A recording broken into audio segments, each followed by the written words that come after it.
오늘 설교는 사도행전 1장 1절에서 11절까지 말씀을 포함하고 있습니다.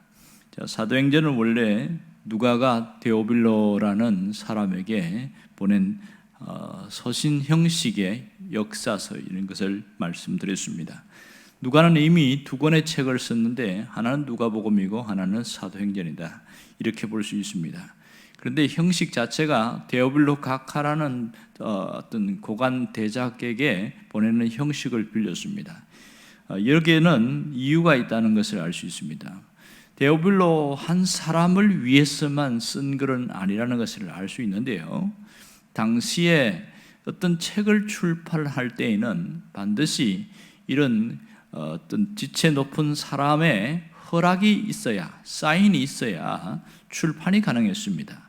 그러니까 데오빌로에게 보내는 편지 형식으로 썼기 때문에 그분이 사인을 하면 100% 출판이 가능했던 것을 알 수 있습니다. 그래서 오늘 이 부분을 염두에 두고 아마 그것도 얘기했던 것 같습니다. 1절에 보면 오늘 특이한 단어가 하나 있는데, 먼저 쓴 글에는, 그런 내용이 나옵니다. 먼저 쓴 글에는, 우리가 익히 먼저 쓴 글이 무엇인지를 알고 있습니다. 그것은 누가복음을 보고 이야기하고 있습니다. 자, 누가복음은 핵심이 예수님의 공생의 사역을 이야기하고 있는데, 그분이 어떻게 살아왔고 또 공생의 행적이 어떻게 되며 순환과 그 고난, 십자가, 부활까지, 여기까지가 누가복음의 핵심이라고 할 수 있습니다. 그 이후에 일어난 일을까지를 기록한 것이 사도행전인데, 그러니까 예수님의 승천 이야기와 그리고 성령의 강림, 또 교회들의 시작과 선교 사역, 이런 것들이 누가복음으로 이어지고 있습니다. 자, 먼저 사도행전은 예수님의 승천 이야기를 먼저 시작하고 있습니다. 그것이 6절에서 11절까지 나오는 내용들입니다. 자, 이렇게 예수님의 승천하셨다, 하늘로 올라가신 이야기를 하는 이유는 예수님을 통해서 복음이 완성되었다는 것을 말하고 있기 때문에 그렇습니다. 다시 말해서 신학적으로는 예수님을 통하여 구원의 완성이 이루어졌다, 여기까지 가야 승천, 여기까지 가야 신학적으로 완성되어집니다. 그러니까 탄생, 그 다음에 행적과 생애와 고난과 십자가, 부활과 승천, 여기까지가 전체 예수님의 어떤 구원의 사역 속에서 이어지는 얘기가 할 수 있습니다. 먼저 승천하기 전에 무슨 얘기를 했는지 특별히 알려주고 있는데, 3절에 보면 하나님 나라에 대해서 이야기를 했다, 이런 얘기를 합니다. 종종 누가복음에도 그런 얘기가 나옵니다만은 마지막 승천하기 직전에 한 얘기가 하나님 나라에 대한 얘기라는 거죠. 그러니까 구원의 완성이 된 이후에 복음의 운동은 계속되어야 된다, 하나님 나라의 사역이 계속되어야 된다, 그 얘기를 하고 있는 겁니다. 그것을 위해서 보내주실 성령님이 계시다, 이렇게 이야기합니다. 그리고 세 번째는 이 약속은 기다리는 자에게 주신다, 그것이 4절 내용의 말씀입니다. 그래서 뭘 이야기했냐면 예루살렘을 떠나지 말라, 이 얘기를 하고 있습니다. 성령님을 보내신다는 약속인데 조건은 너희들이 예루살렘을 떠나지 말고 여기에 머물러 있어라, 이렇게 이야기합니다. 그럼 여기서 예루살렘이 뭐냐는 거예요. 이것은 영적인 의미가 아니고 지역적인 의미인데 복음의 현장을 말합니다. 복음이 증거되는 그 현장에 머물러 있어야 된다, 그런 얘기를 하고 있습니다. 그 다음 네 번째는 성령님의 역사는 성령의 세례로 나타난다, 그것이 오늘 5절 말씀입니다. 너희들이 몇 날이 못되어 성령으로 세례를 받으리라, 이렇게 이야기합니다. 성령 세례를 주신다는 이 말씀을 하고 있는데, 이 말은 완전히 성령에 잠기게 된다, 이런 표현입니다. 여기에서 이제 어떤 그 교단적인 문제가 생기는데, 순복음 같은 경우는 성령의 세례를 굉장히 강조합니다. 그런데 이제 장로교회는 성령 세례와 성령의 충만을 하나로 보고 있습니다. 그들은 성령 충만과 성령 세례를 구분하고, 이것이 이제 교단적인 차이가 있습니다. 우리는 이것을 따로 뗄 것이 아니고 성령 충만과 성령 세례는 하나로 이렇게 생각하면 되겠습니다. 그 부분은 다음에 한 번 더 볼 수 있고요. 그럼 성령 세례는 무슨 뜻이냐? 성령님의 외적인 역사, 이것을 말하고 있습니다. 그런데 이 얘기가 데오빌로에게 쓰고자 하는 핵심이 이제 1장에 나와 있는데, 바로 성령님이 어떻게 역사하셨는가, 그것을 말하려고 한다. 이게 핵심이라고 얘기하고 있는 것이죠. 자, 오늘 이 사도행전을 통해서 집중적으로 말하려고 하는 것이 바로 성령님이 역사하심입니다. 어떻게 시작되었고 어떤 방향으로 흘러가고 있고 누굴 통해서 일을 하고 계시는가, 성령님의 역사를 봐야 된다. 이것이 강조점이라고 할 수 있겠지요. 자, 오늘 이 말씀을 통해서 먼저 쓴 글에서부터 사도행전으로 이어지는 이 얘기까지를 통해서 하나님이 우리에게 주시는 신앙적인 메시지가 있습니다. 그것은 성령님의 역사는, 외적인 역사가 지금도 계속되고 있다는 것을 잊지 말라는 겁니다. 이게 첫 번째고요. 그래서 성령님의 역사가 일어나는데 이것이 어디서 일어나느냐? 그것이 교회 안에서부터 시작된다는 겁니다. 그래서 교회 중심의 신앙생활이 강조되어야 된다. 이것을 말하고 있습니다. 오늘 예루살렘을 떠나지 말라는 것은 바로 신앙의 터전을 떠나지 말라, 이런 얘기가 되겠지요. 그리고 또 하나는 그 약속을 믿고 기다려라. 이것이 우리에게 주어진 숙제라는 겁니다. 당시에 제자들에게도 했던 말씀이 오늘 우리에게도 동일하게 말씀하고 있습니다. 약속을 믿고 기다리라. 이 말은 성령의 임재하심, 성령의 충만함은 언제나 계속되어진다. 성령의 외적인 역사를 사모하며 기다리는 자에게 주신다. 이런 얘기를 하고 있는 거지요. 자, 그러면 우리가 살아가는 신앙생활 현장에서 성령의 외적인 역사가 얼마만큼 나타나고 있느냐 하는 겁니다.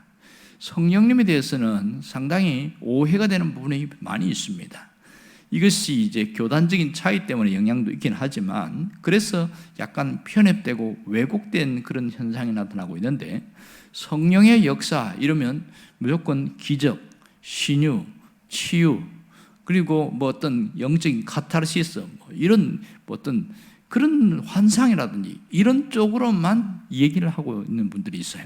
그것은 지극히 편협되고 왜곡된 하나의 오해라고 할 수 있겠지요. 어떻게 성령님의 역사가 그것만 있다고 생각하고 있는지 모르겠습니다. 그래서 상당히 부정적인 영향력을 끼치고 있어서 오히려 성령의 역사를 제한하는 경우가 굉장히 많습니다. 성령의 역사는 한마디로 말하면 우리의 전 삶을 바꾸고 복음으로 변화된 삶을 살아가게 하는 것, 이겁니다. 그러므로 반드시 있어야 되는 것이죠. 성령의 역사가 없이 그렇게 살아가는 사람은 자기 의를 드러낼 경우가 굉장히 많습니다. 그러나 성령의 역사 속에서 하는 일을 하는 사람들은 자기 의가 아니라 나는 죽고 그리스도만 존귀하게 되기를 원한다. 이렇게 말 표현부터 달라지기 시작하는 거예요. 그만큼 우리의 전 삶 속에 역사하는 성령의 이끄심, 인도하심, 이것을 사모하고 또 그렇게 살아가려고 하는 것이 신앙생활의 기본이다. 이런 얘기를 하고 있는 겁니다. 자, 오늘 분명한 것은 하나님은 지금도 우리를 통하여 우리와 함께 일하고 계신다는 사실입니다. 하나님은 우리 가운데 역사하고 계십니다. 누구를 통해서요? 성령님을 통하여 일하고 계신다는 것을 알 수 있습니다. 이것은 주님 오시는 그날까지 계속 반복되어질 것입니다. 여기서 우리가 해야 될 일은 뭐냐면 하나님의 뜻을 찾아야 됩니다. 나를 향해서 일하기를 원하시는 그 하나님의 뜻을 찾는 것이 대단히 중요합니다. 신앙생활의 행복과 기쁨은 여기에 있습니다. 나를 통해 일하시는 하나님의 기쁘신 하나님의 선한 뜻을 찾아나가고 그 뜻대로 살아갈 때 굉장한 만족이 있고요, 신앙생활이 이런 거구나 하는 깨달음이 있단 말입니다. 그런데 이 하나님의 계획과 하나님의 뜻을 발견하지 못하면 어떻게 될까요? 그것은 하나님의 뜻과 상관없이 산다는 거지요. 그러니까 내 생각과 내 뜻이 더 앞세워지는 그런 삶을 살게 되는 겁니다. 이렇게 살아가면 자기 만족과 자기 이익, 그런 것은 있지만 영적인 기쁨이나 행복함, 그 가치 있는 삶, 이런 부분은 절대로 없다는 것을 알아볼 수 있습니다. 그저 육신적인 만족밖에 없습니다. 이것이 잠시는 도움이 되는데 시간이 지나면 어떻게 되는지 아세요? 공허해지기 시작하는 거예요. 왜 교회를 열심히 다니는데도 마음이 허할까? 왜 공하고 마음이 힘들까? 그것은 자기 뜻을 더 앞세우고 살아가기 때문에 그렇습니다. 그러나 언제나 그분의 뜻을 찾고 그분의 뜻을 발견해서 살아가는 사람들에게는 하나님이 주시는 기쁨이 있어요. 하나님이 주시는 만족감이 있단 말입니다. 그 영적인 기쁨은 이루 말할 수가 없습니다. 눈으로 표현할 수 없고 눈으로 우리가 볼 수도 없고 생각할 수 없지만 그 사람에게는 언제나 얼굴이 환하고 달라진 모습이 있죠. 누가 봐도 저분은 하나님의 뜻을 따라가는 분이고 그 속에 성령의 역사가 있는 것을 가시적으로 볼 수 있게 되어집니다. 주님은 우리에게 분명하게 당부하고 있습니다. 그것은 뭐냐면 교회 중심의 신앙생활입니다. 교회 나오는 것과 교회 중심의 신앙생활이 무슨 차이가 있어요? 교회 나오는 것은 그냥 왔다 갔다 하는 것이지요. 그러나 교회 중심의 신앙생활은 뭐냐면 모든 신앙의 중심이 교회를 통하여 이루어지는 그런 일을 하겠다는 겁니다. 내가 신앙생활을 하는데 이 모든 것이 교회 안에서 어떻게 하면 교회를 세워나가는 그 일에 내가 함께 할까? 어떻게 하면 그 속에서 하나님의 역사를 이루어 나갈까? 그렇게 하면서 기도하고 또 교회 안에 있는 어려운 사람들이나 안타까운 사람들이 있을 때에 그분들을 놓고 위에서 기도해주고 이런 것이 다 교회 중심의 신앙생활이거든요. 그러므로 성령님은 교회 속에서 임재하고 계십니다. 교회는 성령님이 일하시는 일터라고 말할 수 있겠지요. 교회는 성령이 없이는, 역사가 없이는 제대로 이루어질 수 없는 것입니다. 그러므로 우리가 매일매일 성령의 인도를 받아야 됩니다. 이 성령의 인도하심을 다른 말로 하면 매일매일 성령의 충만한 생활을 해야 된다. 이것이 어떤 부흥회나 특별한 기도를 통해서 충만해지는 게 아니고 일상 속에서 성령의 충만함이 있도록 하라는 겁니다. 우리가 성령의 충만을 잘못 알아서 어떤 감정이 뜨거워지는 것만 성령의 충만함이라고 생각하고 있습니다. 성령의 충만은 하나님의 말씀이 깨달아지는 그 순간부터 시작되어집니다. 이때부터 말씀이 내 안에 들어오면서부터 성령의 역사는 시작되어지는데 반복되어질 때 그것을 성령의 충만이라고 합니다. 성령 충만하게 살아가는 것과 성령이 메마른 사람의 삶은 질적으로 차이가 많이 납니다. 마치 윤활유와 비교할 수 있겠지요.